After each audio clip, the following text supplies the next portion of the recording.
Hi and welcome to the Shadowboxruk podcast. My name is Jackie Lee Price and today's guest is a boxing trainer, entrepreneur, boxing manager. He's just about to have his professional boxing debut, Freddie Warren. How you doing? You all right? All good, thanks, Jackie. How are you? I'm good. All I'm good. So literally you're now playing the role that normally that you have to do for everybody else, running around and...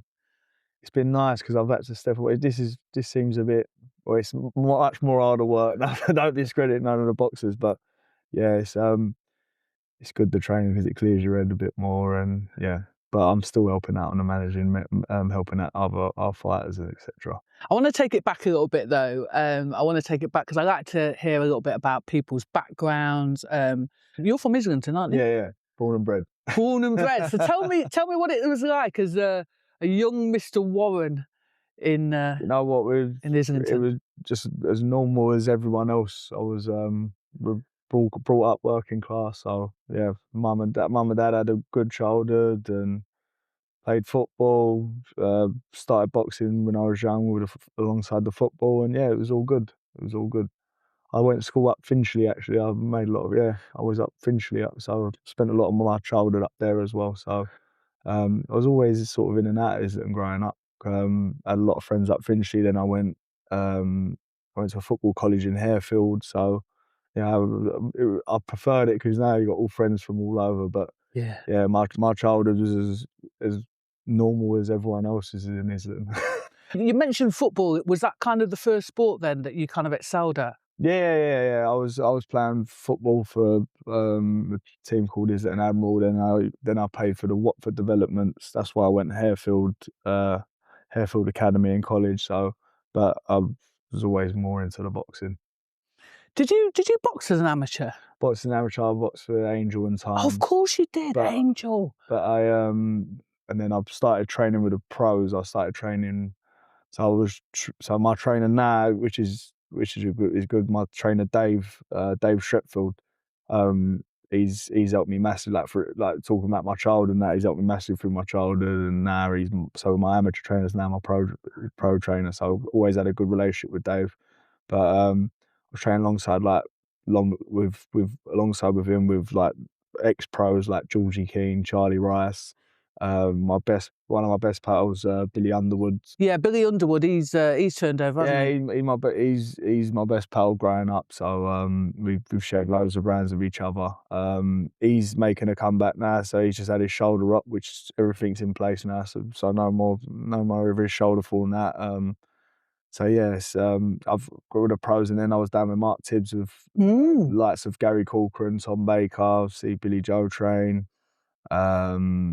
Like Sammy Minette, there's loads there. So I've done a lot. I was around more the pros than the amateurs. So that's where I was training with. I didn't really train with the amateurs. So growing up. But can you remember then a time where you weren't allowed as an amateur, were you? I mean, it's changed now, but you weren't allowed to be an amateur and be in a pro gym. No, that was a problem because when I was training with the pros, they wanted you to train with the amateurs. So that's why didn't have as many bats. Only had 8. So, but I did most of my learning with sparring them. So I was going to say, you mentioned a few people there that literally, who better to learn off. I'm just surprised you didn't go down the football money route. No, well, it's harder to make. Yeah, I wasn't that good, obviously.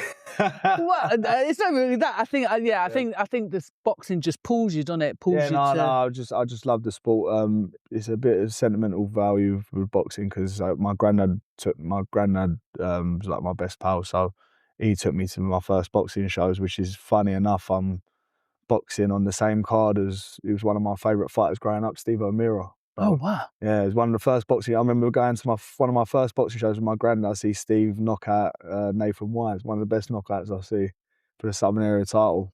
And I remember following Steve through. He was on like a KO streak, and then he fought Liam Smith. But he was one of my favourite fighters growing up. Every time Steve, when I was 13, 14, I was like, oh, my granddad was like, oh, look at the old school York Hall Box Nation cards, and it's Steve O'Meara, and it was like, oh yeah. So, for people that don't know, obviously you come from a boxing dynasty. Your uncle is Frank Warren. Your father Robert's involved in the sport. But was Grandad like first in before? My Frank? granddad was the one who took me. He took me to my dad and all my brothers. They're all Tottenham, but my dad done the same thing as what he done with his brothers. Cause Frank's Arsenal and my aunt's Arsenal and my other uncle. They're Arsenal, so I was the only Arsenal at the Spurs fan. So my granddad was Arsenal, so he sort of like took me. It was like the one person he could take up the Arsenal and everything like that. So he took me to the football games and then took me to all the boxing fights at York Hall. Took me to Chisora Hay. Took me to Saunders Eubank. So yeah, my granddad was like a big part of my childhood in the boxing perspective. So yeah, a lot of people know. Like even to this day, I'll go to boxing shows. Like he's not been here since he's passed away in 2018. Still, I remember your granddad, all stories of your granddad and that. So yeah, but he was the one who introduced me to it. But the proper old school, do you know what I mean? You're not getting guys like that anymore. No. Do you? And I guess you see that when you go around the gyms and go to shows, that the difference, that what it was like back then to now. Have you noticed the difference and the type of people involved? You know what? I was having this conversation. I just done some rounds with Sonny Upton. Sonny Upton, like you're talking like the creme de la creme of like amateur box. He used to box at the Repton. Is he a traveller? No, he's an Irish kid. He had his brothers and aunts, Paulie and Sonny. There was he was trained by Ricky Hatton. He was like the creme de la creme in the amateur boxing pros, sort of like you're talking like talent wise, top tier. And I was having this conversation. I believe. I was looking at all the old school fighters like George Groves, the Gal, and all that. And I feel like that boxing. I think boxing's excelled to become an elite fighter. I think you have to be an elite. There's a difference between a fighter and a boxer. I think the boxing's excelled, but there's not enough proper fighters there. Like it's hard. So I was talking about everything like boxing sort of decline in that sense of that heart, like the proper like bite down in your gumshoe. Like you still, don't get me wrong, the talent in this country is unbelievable, and you see the phases of it. Like look at the Conor Walkers and do you know what I mean? Echo Essermans and they've got that grit. Like they're proper fighters. They want to drag you into the deep waters, and I think that's the difference. I think that's the elite mindset. But looking at the fighters back then to compare to now, I feel like we're missing that the elite fighter mentality. Like, what do you think that is? Because it's funny. On the way here, I got a cab, and the cab driver was saying the same thing. Like, "Oh, you're going to train?" He thought I was coming here to train. I said, "No, coming to do an interview." And he said he don't really watch boxing that often now. He used to watch it back in the day, and then named all the old school fighters. But he's like, I don't know what it is. I can't get excited about some fighters these days. What do you think that is? Because, and we'll go into you being involved in management in a minute, but you guys as the kind of Warren dynasty, you guys not only, because to be fair, you could just do the big shows, couldn't you? And you could sack off the little, small hall shows. But what is it, and why do the Warrens stay with their feet firmly in the small hall scene as well? That's where stars are born. That's where you have to build yourself up. Not everyone's a good amateur. Not everyone's a good amateur. You look at, for instance, like Josh Warrington's and that. He had to build his way up in the small circuit. Some people can be top amateurs and not be as successful as a pro. Mm-hmm. So all the guys that are winning the elite titles, etc., they will go on the big shows. But without the small circuits, you ain't, from the people that are made for the pros. Which listen, you would go to an amateur show and look at a fighter and go, that guy is made for the pros. Any boxing head would know that. For the guys who were not as good as an amateur as these sort of tippy tappy, fast paced guys, the guys that like to take their time over, like especially over over 4 to 12 rounds, they like to take their time, and that they were sort of losing. They lose their amateur fights and not make it as a successful amateur. But when it turned over to the pro game, like you've seen it loads of times, turn over to the pro game, they make excellent pros. So that's why the small hall circuit is very, very important. I'm glad you said that because, first of all, there's nothing wrong with a tippy-tappy fighter. No. I'm winding you up. Yeah, But I know what you mean. Amateur's very fast paced, whereas the pros you have to take your time and a lot of, for instance, like he's an excellent amateur, but you look at people like Gervonta Davis, top tier, he takes his time and sort of adapts to the fight, and then he'll, you know what I mean? That's them sort of fighters.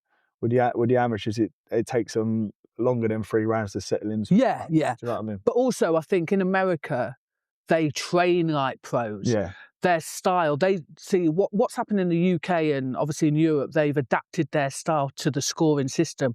Whereas in America, they'll just fight like pros. Do you know what I mean? So it's almost like they've already got that conveyor belt style of boxing, if that makes sense. I'm glad you said that about the small, because I interviewed Ahmed Atim the other day, and he was saying that some people look down on small hall fighters. Do you see that? I think so. I think so. Some people will look down on small fighters, but them small hall shows create opportunities, like winning the Southern Area title and the English titles, and that's what gives you the big opportunities on the big stage. You know what I mean? That's what gets you the big fights. Yeah. So without the small hall scene, there won't be no opponents for the big fighters, and there'll be less stars in boxing. So you need to respect it. Yeah. And I think every fighter should respect anyone who steps in that ring. 100%. No matter what level. So. Yeah. I imagine you're around the York Hall and all those small hall shows with Pops. Did you realise, though, did you kind of realise that you're part of this kind of bigger dynasty? Or I've always been me. I don't really pay attention to that. I take people, like my mum's always told me, treat people where they treat you. I wouldn't treat anyone differently, no matter what level they are in life and that. But yeah, I'll always be me. Like, yeah, humble. I think also being involved on the small hall scene keeps your feet on the ground. You know, I love a small hall scene show. I do. I prefer them. Yes. I prefer them sometimes. So, you know what I mean? So, yeah, it's just, exactly that. The vibe, innit? Vibe, yeah. Can't beat York Hall. Yeah, it's true, to be fair. Yeah. Apart from they need to get those change rooms a bit bigger, because like flipping out. Yeah, exactly. So your father, obviously, Robert, he's a key figure in the game. To be fair, again, another one that's not really, he don't make himself too busy, does he? You'll see him at a huge show in Riyadh. That's a laugh, yeah. Do you know what I'm saying? And then the next minute you're seeing him down the old... Yeah. Is it Old Ford Road, is it? It is Old Ford Road, isn't it, York Hall? Yeah. But it's true though, isn't it? You'll see him in Riyadh and you'll think, flipping out. And then... Yeah. So, you know, what kind of influence has he had on kind of shaping your... Well, my dad's probably the main reason why I'm boxing in a couple of weeks. Like, I started training back in August. It was more to just lose weight, and then I started getting a bit more sharp, like, etc. But my dad was the one who stopped me boxing as an amateur. I remember boxing in the Alliance. I went into, I remember boxing when the Alliance come out, and I think it was in like a semi or quarter final. And I was training when I was fighting. I just turned 18, so I was drinking this and that. So I was, you know what I mean. So wasn't taking it seriously, and I remember losing to it was like an army kid, and I won the first round, lost the last two because I couldn't barely throw a punch. And he pulled me aside. He said, "Listen, this ain't football. You got to turn out other people to rely on the pitch. This is a dangerous sport. So you either take it seriously, dedicate your life to it, or don't do it all." So then I stopped boxing. I was training people, dived in and out. I've done a couple of like unlicensed fights through the years. I've done a pro bare knuckle fight in last March. I know, I heard about that. I was going to ask you about that. Last March, which was, I was training properly, but not as hard as what I was doing now. And then I'd have only fought this fight without, if I didn't have my dad's approval, because listen, my dad's been in the game, you know what I mean? He's been in the corners for world champions, and he's been in the game for like longer than most people in this sport. You know what I mean? So unless he give me the approval, he see the work I was putting on, and he's going to be in my corner on the night, so she's going to be good. So That'd be nice.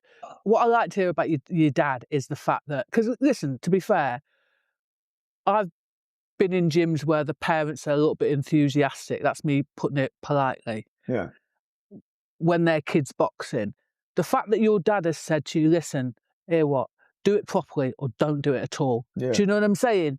It's good to hear that he was not blowing yeah, smoke no. up your backside. Do And you know what I'm saying? yeah, I stopped fighting, and then yeah, that's why I said I wouldn't do it if he didn't approve it, and he see the work I'm putting in, and he's like, yeah, you're ready. Like, you know what I mean? I do want to take it back to this bare knuckle, because wasn't it something like, did someone call you out and then Well, it no, was 10 boxers yeah. versus 10 So it was me mate, bare knuckles? my mate Ben. He was obviously he was a pro bare knuckle fighter, and we had the debate. It was boxers versus bare knuckle fighters. So So I said, all right, get a team of your bare knuckle fighters. I'll Bring get a them. team of my boxers, and on the night we end up winning. Did you? Unanimously.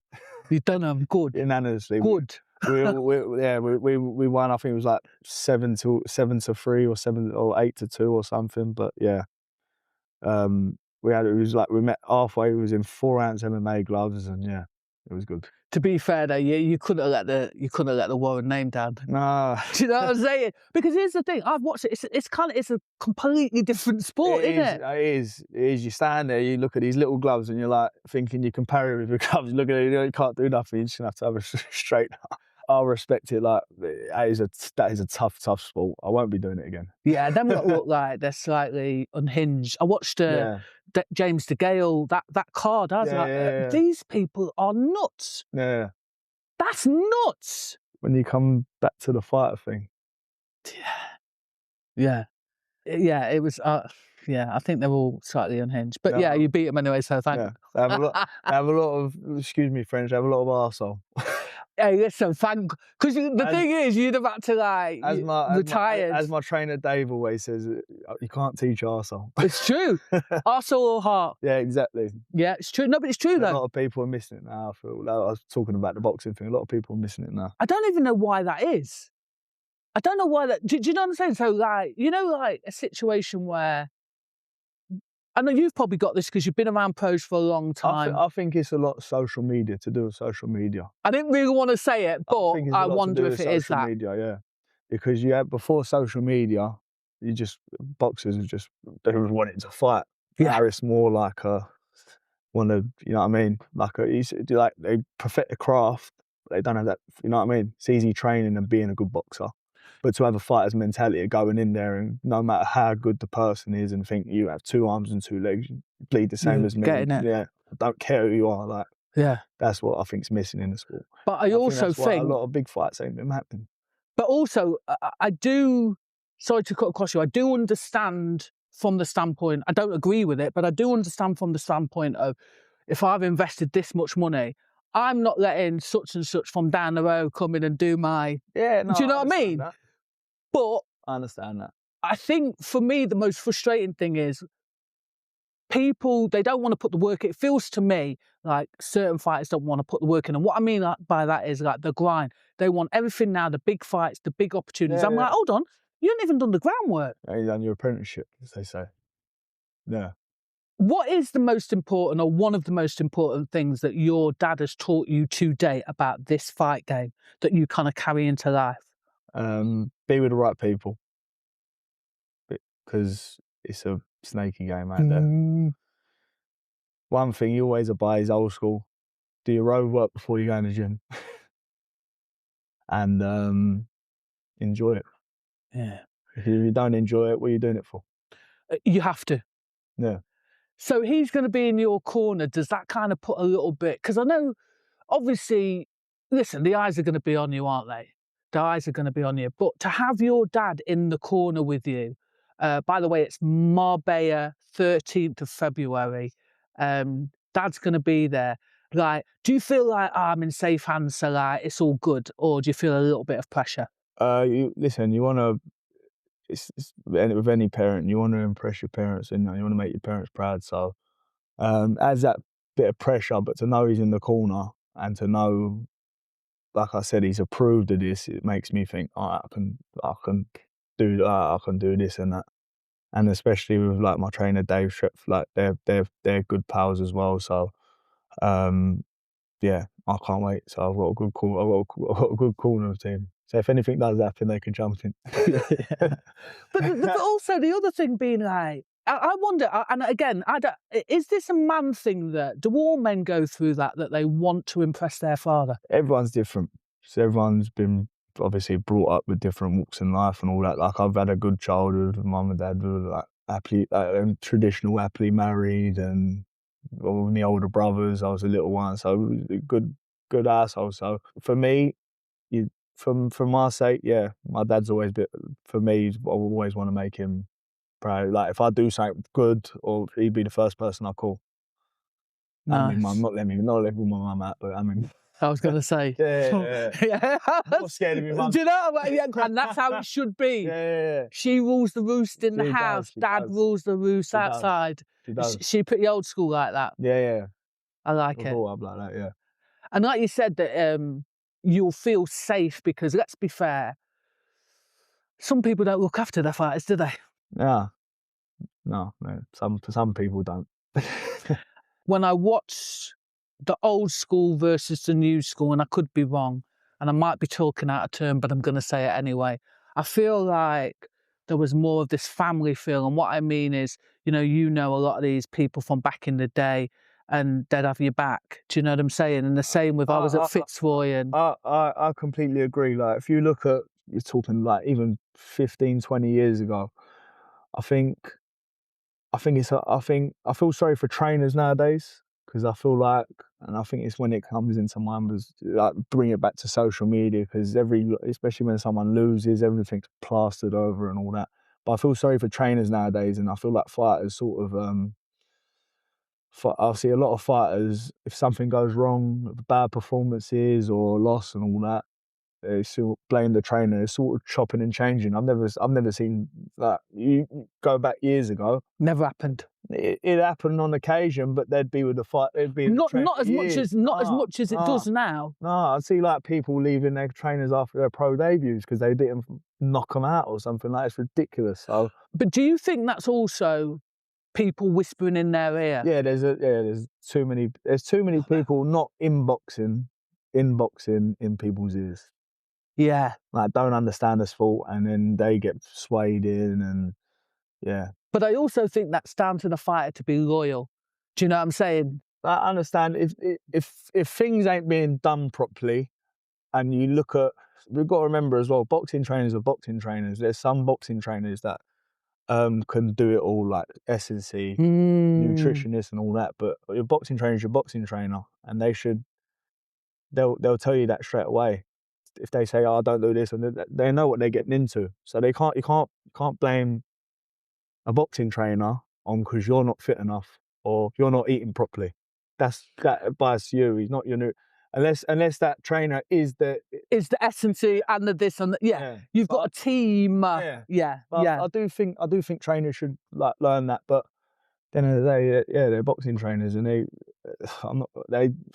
I know boxing's an art sport, and they put in the hours and they get paid the least.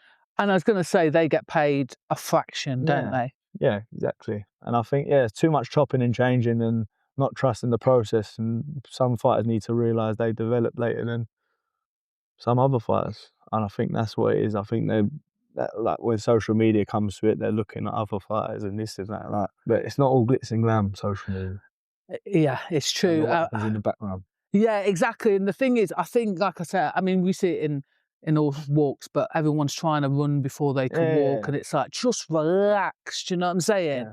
Learn your craft. And also, like, why would you want to take this? And let's say, like, you come up as a B-roll fighter and you get given an opportunity. Of course you're going to snatch it, aren't you? Of course you are. Do you know what I'm saying? But yeah, I find some people, I'm like, just relax, learn your craft. Yeah. Don't worry about what they're doing over there and they're doing over there. Do you know what I'm saying? You're one of 4 brothers. Yeah. And what is it? Sonny, Bobby, Alfie, and then obviously yourself. Yeah, myself. So you're the baby. I'm the baby, yeah.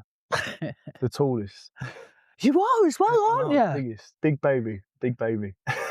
So again, is that another thing where, because everybody, for people that don't know, your brothers are involved in the sport, every single one of them, aren't they? Yeah, yeah.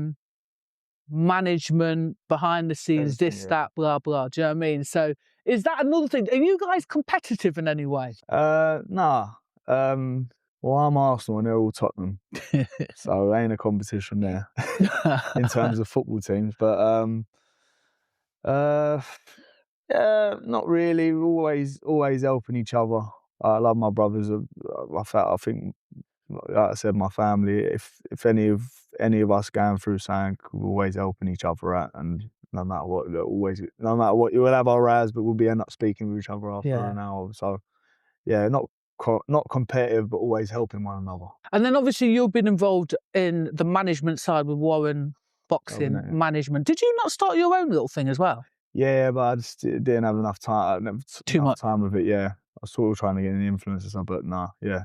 So Warren Boxing Management, you're involved with that with your brothers as well. Did you all kind of naturally fall into your little roles in there? Yeah, I think it was sort of Alfie's obviously the manager, and then where everyone was involved with the boxing and it got busier, we just end up involved with it, help putting shows on, and yeah, it just sort of meshed together and all that.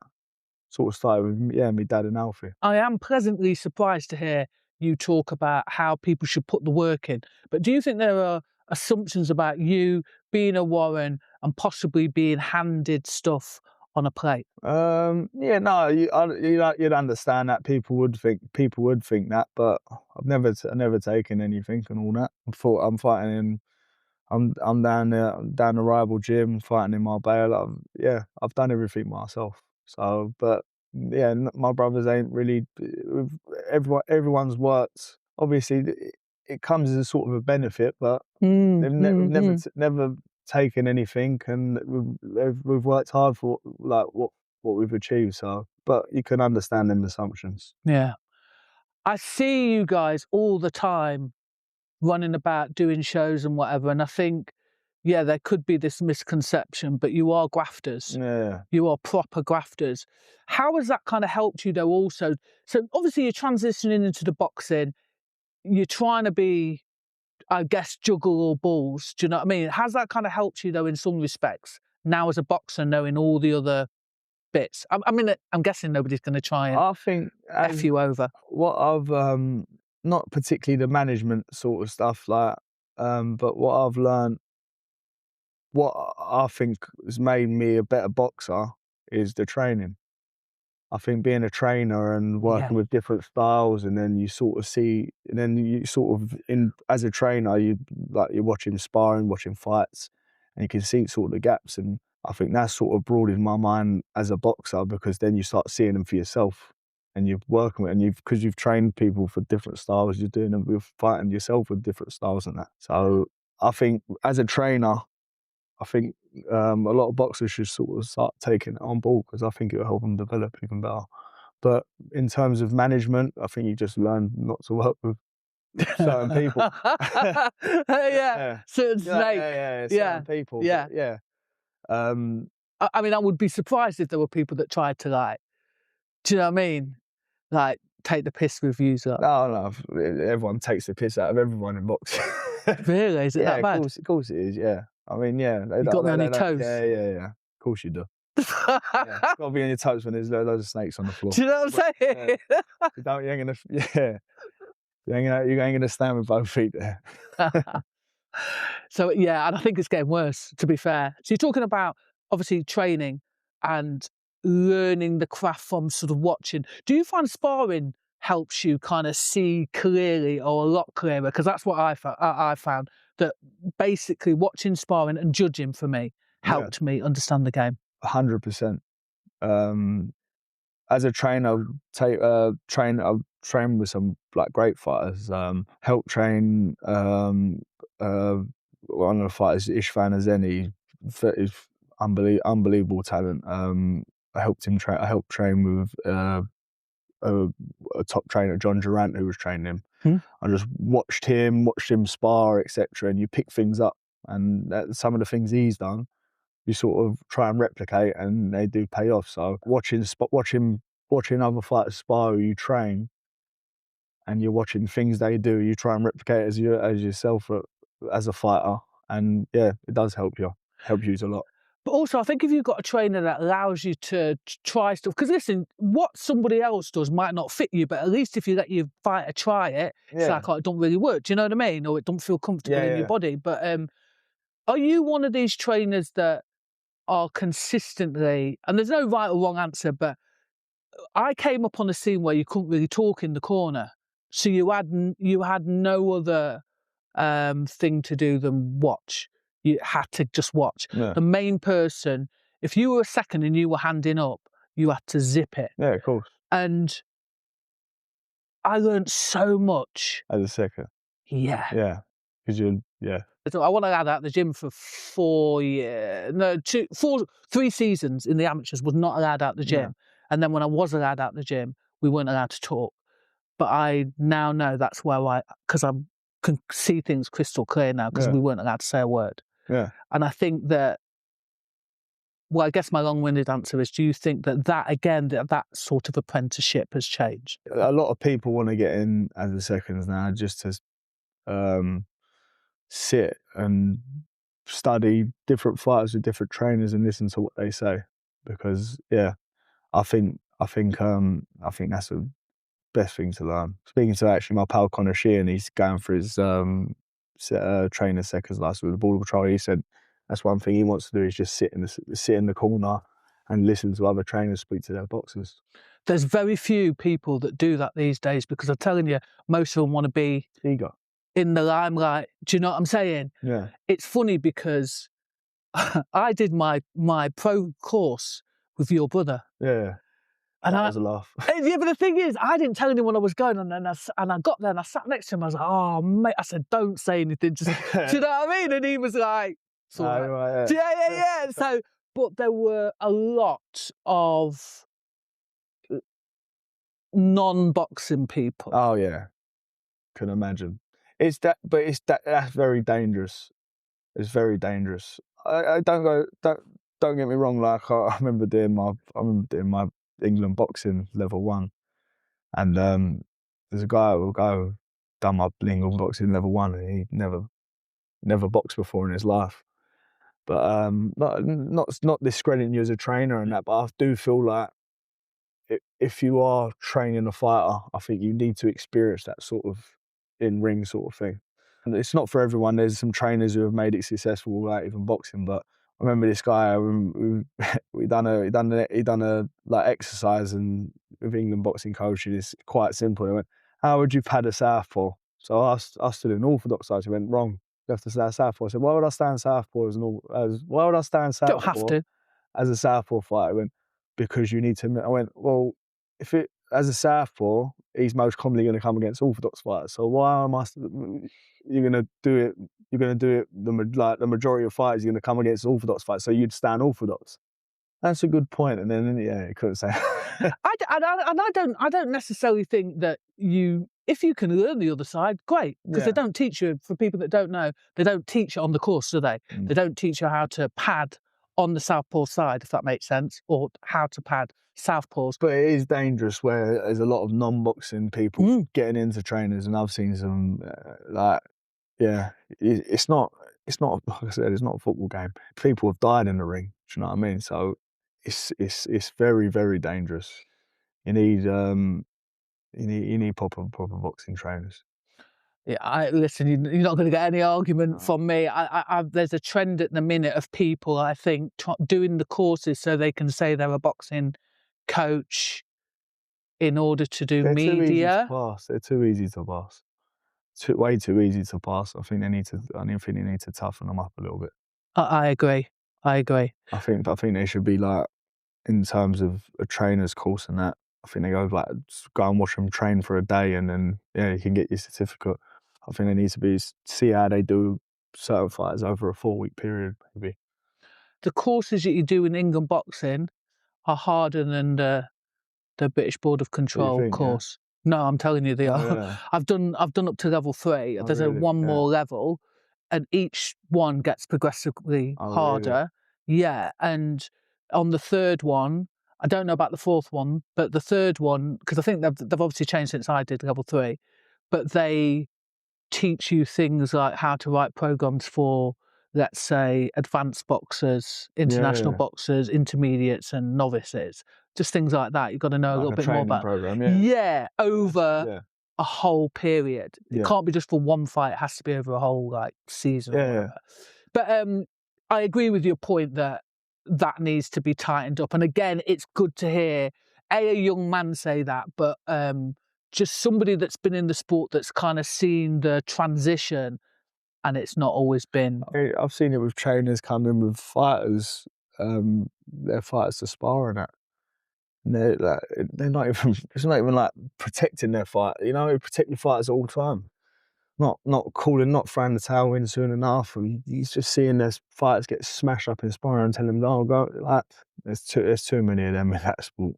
But I think they need to tighten up on qualifications in terms of training. Do you reckon also then, in that respect, that they should have to go back every so often, maybe it's every 3 years? Because, you know, like in the normal fitness industry, you have to go back and do something every 3 years, don't you? Yeah, that's it. That's any industry. That's like going on the tools, the construction. Still have to, you know what I mean? Oh, do you? Yeah, it's like if you to work certain, like if you work in certain machines and all that, just to make sure you're still capable of it. So I think, I think that's a good point. I think you should do like a sort of course every few years to make sure you're still intact and capable of being a trainer. Someone's life's in your hands at the end of the day. We're out in, obviously, Marbella on the 13th. So I'll be there and weighing on the 12th and then fight on the 13th. But you've been out there before, have you not? We've done the show out there before with Jack McGann for the IBO Continental title. That was a good success. So this would be the second show that's being put on by the rival, and yeah, the Marbella Series 2.0. Two. Yeah. Number 2. A bit like the Riyadh season, Riyadh but season, yeah. a rival. Marbella season. Yeah, yeah. So in that respect, though, is it going there and kind of knowing the space again? Is it take the little edge off it because you know the space? It's a great venue. I think when I was out there before, I was training in September. We had the show in October, and that was like one of the plays. I thought, you know what, if I was to box, it would be Nice. Yeah. Dream come true. So what are you looking for in boxing?